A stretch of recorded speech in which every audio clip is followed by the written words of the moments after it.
What's happening, guys, and welcome back to Maui. My name is Kalani Prince and you are watching Aloha Stoked. Today I'm at the shops of Wailea. That's what's behind me right now. And there's a hula show going on. I wanted to capture a little bit of hula for you guys. One of the dancers has agreed to do a little mini interview, so I thought I'd show you guys a little bit about hula. Maybe we learn a little something together about hula and enjoy the dance. Let's bring in the intro. And so what you're saying is you learn fighting and dancing at the exact same time. Was that It was a seasonal thing. To balance everything out? Yeah, so if you imagine, like, so if you're a warrior in society, you do that for a time.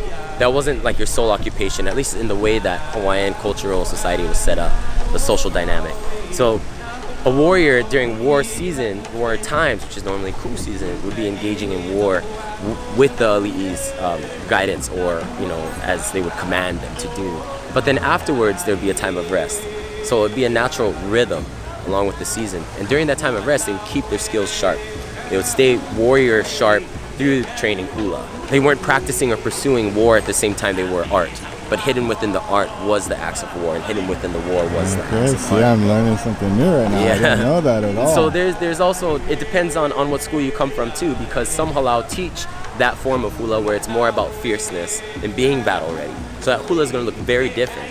Where if you go to a hula that's more spiritually based, they're going to be dancing towards the gods, towards the kupuna, and that's going to have a totally different look. It's going to be a kind of hula that would be engaged in the understanding of the layers of kauna, layers of meaning. What depth is there, you know, to these emotions? Practicing the Hawaiian culture, for me, is retracing my steps back to indigenosity.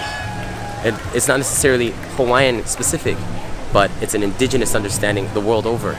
And every people that have a home, that are claimed by a home, by a place, and they live through that place, are going to be representatives or reflections of the place that they come from. So we just so happen to be here in the middle of the ocean in a gathering of islands that we call Hawaiian. The host culture is Hawaiian. But it's the indigenous way of the world that they see, the values that these people treasure, that makes them indigenous.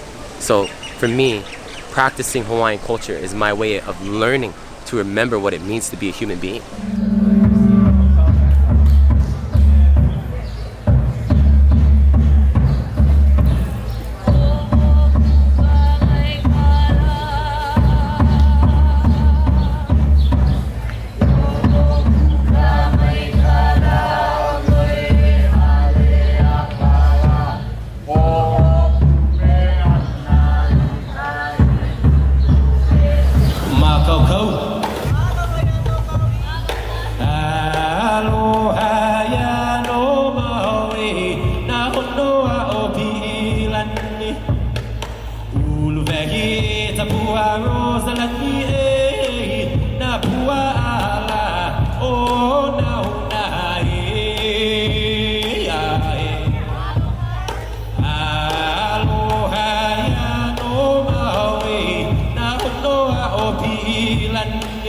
Aloha is much more than hello, goodbye.